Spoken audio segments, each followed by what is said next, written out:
We've just had such a really spectacular, spiritually uplifting, soul-expanding weekend here.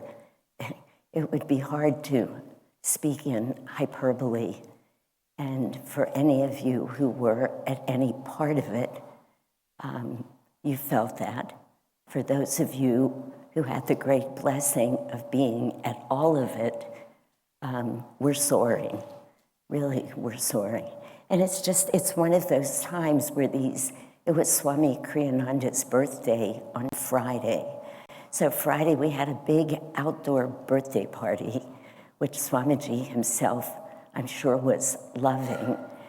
Picnic kind of birthday party, music, of course.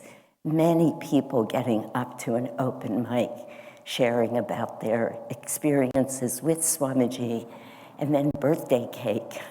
Swamiji loved birthday cake. So it was just beautiful. And then yesterday, the whole day, from the morning on, a workshop with Dana, workshops with many other people in the afternoon, a really delightful outdoor meal again. And then an evening last night that was just simply astral. These words are real. I mean, I'm choosing them carefully. No exaggeration here. I wouldn't demean the weekend by doing that.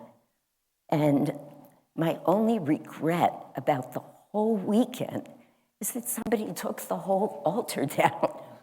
I wanted it to be here. It was beautiful. It really spoke of the heavens, of creativity, of soulfulness. It had a burst of Swami Kriyananda coming through everybody who put their hands in that. And last night, I said to myself late, you should have said to somebody, don't take the altar down. And then I prayed really hard that it wouldn't be down. Alas, God wanted it to be other than what I wanted, so there it is. Yesterday, before I knew what the reading was, I was saying to myself, I don't care what the reading is. I'm just going to talk about this weekend. It doesn't matter. I do have this feeling that I don't want to yet let go of or move at all away from that fabulous energy, that level of consciousness, that vibration that we've been in. But lo and behold, the reading is perfect. There are many threads, like there always are, that you can pick this reading up by. And many times when the light bearer is speaking about this reading, they're talking about meditation. And of course, it is about meditation. It's about many other things too. And to answer the question, just the question, what is the best way to worship? The answer is, there is no one best way. There is one God, one mother, one father, one dearly beloved. There is truth, as we say all the time. Meaningful, such a meaningful line that Swamiji starts every reading from Rays of the One Light that we read from every week. Truth is one and eternal. Realize oneness with it in your depthless self within. It's a beautiful line, a perfect reminder every week. So that's true. We're all headed towards that truth that will have us remember, know, smriti, not think, but feel that we are now, and we always have been, one with the divine, that God is right here in our heart, waiting to be found, and that we have just been on some journey that has taken us far away from there. But after that, what we need to know is that because we each have our own particular brand of delusion. We have created it over lifetimes. There are no two souls that are exactly alike. What I need to experience in this life to find my way back to that freedom in God, that my consciousness joined with super consciousness, my heart knowing that I am living in that divine romance, is very different than what anybody else needs. That's why we always look at each other, we see each other floundering with something, and we say, oh my God, it's so easy. Don't they see it? Yeah, no, they can't, because one of their fritzies has them like this, and they can't get away from it. And no matter how many times you just try and say to somebody, but just say this or do that, or nope, not until they get their own energy flowing in that upward direction till it's free, will they be able to look back and say, how was I ever stuck there? When you're on the other side of it, you see how simple it is. And it is. And as somebody said last night, and we've all heard many times, it's not easy, but it's not meant to be easy. But truth is simple. So when I watched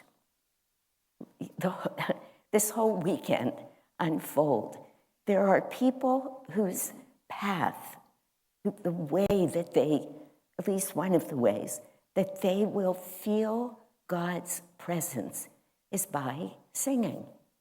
There are people who will play an instrument. There are people who will create beautiful art. There are people who will be great counselors. Everybody has the way. And if we're listening, and if we tune in, that inspiration flows, and the inspiration is always the same. It's always the path that will take us back to perfect truth, perfect peace, great joy. The ends are the same. That doesn't vary from one religion to another. Only the teachings a little bit, the words, the way they say things, just like Jesus had to say things in a very different way from Yogananda or Swamiji. He had to. There was a friend of mine, this is an aside, but let me bookmark in my mind because I want to come back to where I was. But I was having a beautiful conversation with a friend, very true devotee, deep soul, and she was quoting something that Jesus said. I don't have to quote, she quoted it perfectly. She was thinking about buying a house, and the quote from Jesus was basically, don't buy some material place and think you'll find your freedom there. Jesus obviously said it much better. So she was saying, maybe I'm not supposed to buy a house. And I said, Jesus said those words 2023 years ago when he had to help people out of a material realm. He wouldn't tell you, don't buy a house. He would say, don't be attached to the house. He would say, don't think your joy is there. But that's not the words that he would use now. So the teachings can sound different, but every great religion, every great teacher is saying, listen, just like Jesus said, he said it very clearly. Listen, I'm going to tell you the truth now. If you drink from that water, you're going to be thirsty. You will keep thirsting. And remember, just to make the story a little more delicious, it was a sacred well because Jacob himself, that which is the beginning of Israel, very high being, had been at that well and had been drinking that water. And she tells him that in the full story. He says, you'll still be thirsty. But if you drink the water that I am trying to give you, you will never thirst again. If you receive God's love in your heart, and I'm going to show you the way, and it's simple. you won't feel thirsty for that which all of our souls are thirsting. Now, back to where I was. I was watching all of this last night. It was exquisite. Shama reading, beautiful. The whole setup, the whole physical setup, how they knew to put candles the way that they did, where they were, the lighting, all magnificently conceived. I don't know all of the minds who received that inspiration. I know Dana had a lot to do with it. I know Mahavir did, but I doubt they'd want to be singled out because the inspiration was flowing through the lighting, the cloths, the dancers, the music, all of it. And I was watching it, and I was saying to myself, I couldn't do any of that. It's not mine. I couldn't have arranged the cloths. I would never have made those candles look so beautiful. And each one who did them, I mean, look at the altar even now. Each flower spoke to somebody to put it together that way. I'm just going to call a few people out here today. I don't think many of them are here. It doesn't matter. Judith, who did the little altar, I say little compared to this, there was no little altar, at the community on Friday night. She wrote me later. She didn't get up to speak. She's actually rather shy about speaking in front of people. But she wrote me a note when she got home. She said to me, Shanti, I had nothing to do with the altar. I walked into Trader Joe's. Who thinks of magnificent altars? She said, I'm telling you, and I knew this, Swami Kriyananda had put a much better array of yellow flowers there than Trader Joe's ever carries, and the perfect blue flowers for each bouquet. And when I came home, the community, she wrote to me, that altar arranged itself. It wasn't me. And I knew she meant it. So, and what happened to Judith as she did that altar? She moved further down that path towards, it was inspired. It was what true creativity is, which puts us right in touch with the divine. So she took that many steps closer. That is worship. That was the best way for her to worship. We call worship whatever it is that would move us down our path. Now, something very mundane, very mundane. I too was in Trader Joe's. You can laugh at me. This is laughable. And suddenly, literally, I found myself with a jar of red pepper something spread, and from the refrigerator, Lakshmi had gone. I said, I really love some olive tamponade. They said, we don't have it. Lakshmi says, they have something in the cooler, chopped up olives. I looked at it, I said, I don't like vinegar in my food. There's too much vinegar. I never like spreads from a jar. But something said to me, literally, Trader Joe's. Boy, Trader Joe's has no idea what a blessing they got this weekend.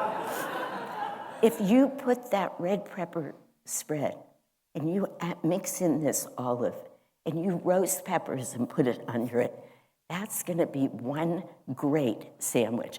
Now, let me see a show of hands. It was a great sandwich.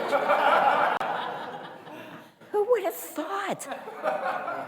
I'm telling you, I can say it. I was just the channel. I was worshiping. I was. Listen, I made guacamole last night. In the spur of the moment, David Hovsepian is my witness. We mash up these avocados. I decide to throw in some pickled onions that I'd asked Sai Ganesh if he would make, then some arugula. Then, poor James, I said, I forgot the chili oil, and I know these avocados need the chili oil. He drove down to the community. He gets the chili. Now, again, it was the best guacamole ever. For those of you who missed it, I've already decided we're going to do a sandwich board for dinner one night. And come, why am I saying it? I'm playing, but I'm not playing. When that idea came to me at Trader Joe's, I said, that's ridiculous. But you know, I felt it. I didn't like anything that was in there, but I knew that it was going to be perfect. It sounds silly, but whenever we can listen to the way that we're called. So I don't sing, I don't play any instrument, but I've cooked all of my life, and I love that joy of feeding people, really. So I came in Jewish, and I have a thing about food, but it's good. It's always good. You know, we all have to listen. There is no best way to worship. The way to worship is that which will bring us closer to God. Now I'm going to call out Sonia here. I told this story before, but I'm going to tell it again, and you can all know who it is. Sonia's been playing the flute with us, I think for less than a year, maybe it's a year. But she's a wonderful flautist. She's a trained musician. You don't have to be a musician to hear it, you know. But Keshava said to me one night about a month ago when we were talking, she wasn't there. He said to me, this is what Sonia said to me. Sonia said to me, now I know why I studied music. She's playing Swamiji's music all the time, now in other communities as well. And she was right. That was a profound statement. Now I know, because this is how God will flow through me. This is how I will hear a whisper from eternity every time I pick up my flute. I'm hoping it doesn't always have to be red pepper spread for me, but whatever it is, you know, look at the major disciples of Yogananda. Just look at them. They all know the same techniques. We all know them. 4 techniques, right? I mean, we all energize, we know what the techniques are. But look, Swami Kriyananda came and he wrote books, many of them. He wrote songs, many of them. He started communities. He wrote movies. We could go on. And he found God. Found God means that we connect with that divinely loving experience in our hearts. Why? Because the heart is the first chakra that's not grounded in the physical plane. It's the first place where, after everything is burned in the 3rd chakra, and the element that's the 4th chakra is air, it's free. It can finally spread out and soar. Now, this is a shortcut. It is true that even with the 1st chakra, grounded earth, we need that to be able to soar. But the heart chakra is at last that place where we can lasso that energy, pure, divinely loving energy, bring it up to the point between the eyebrows, and be a part of the divine romance where we know without a doubt that God exists, that God is love, and that he's waiting for us in here, in our hearts. So here comes Rajarsi Janakananda, another great disciple of Yogananda. Never wrote a book, wasn't writing music, wasn't playing music.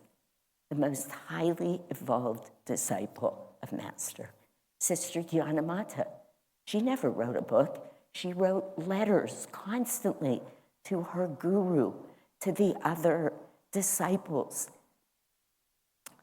They all meditated. That's why I said this reading, it is about meditation. But were any one of them right or wrong? Would we say Rajarsi didn't get it right because he wasn't writing books, or that Swamiji got it wrong because he was? Of course not. But they were listening. They were feeling, this is my path.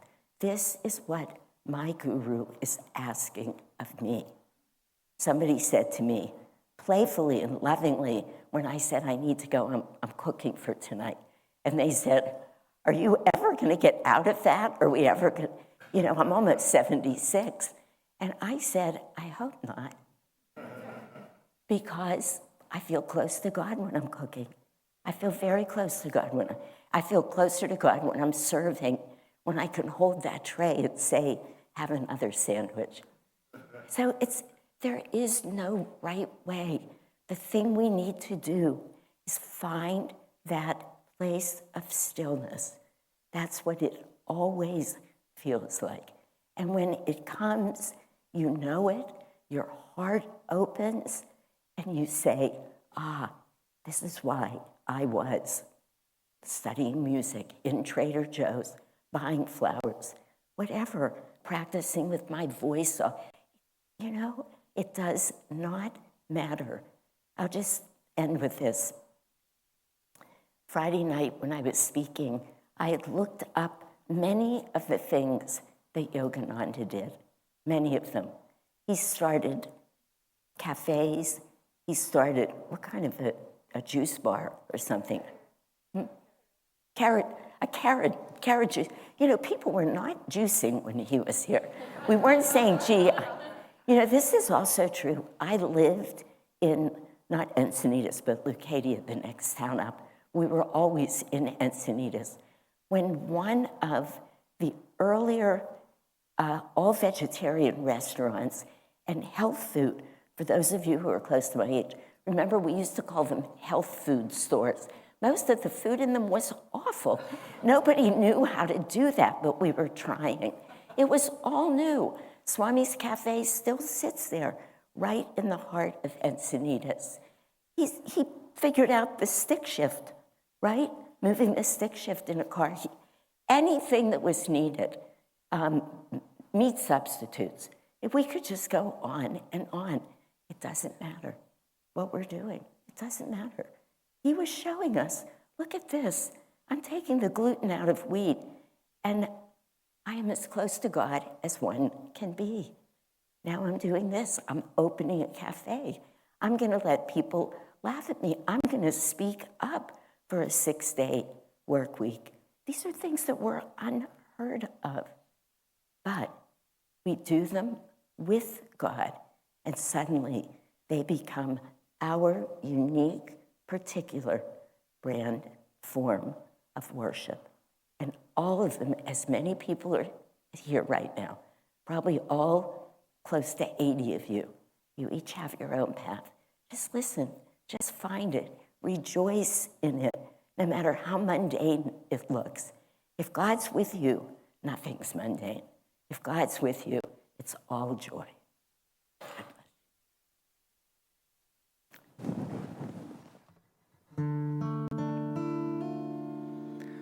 I've heard your flute high on a cloud.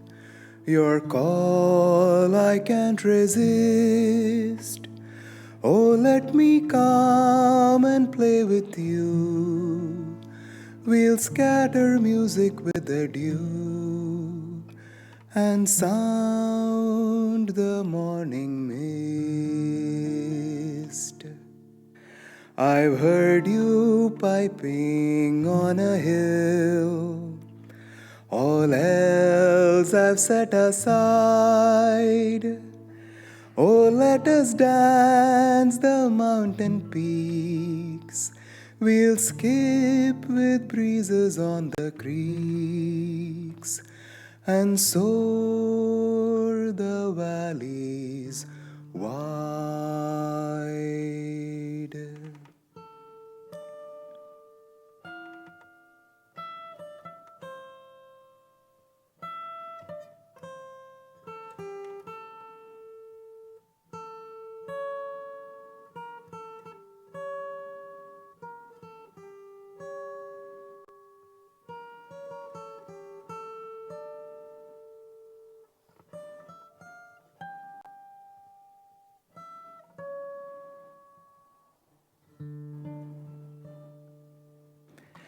Your flute has called me to the fields. Now I've no place to live. Don't send me back, rejected friend. Whatever I call mine must end. All that I am, I give. I hear your flute in every tree, in every flower and stream, and sweetest melody of all, a song that heaven's joys recall. Here in my heart, you see.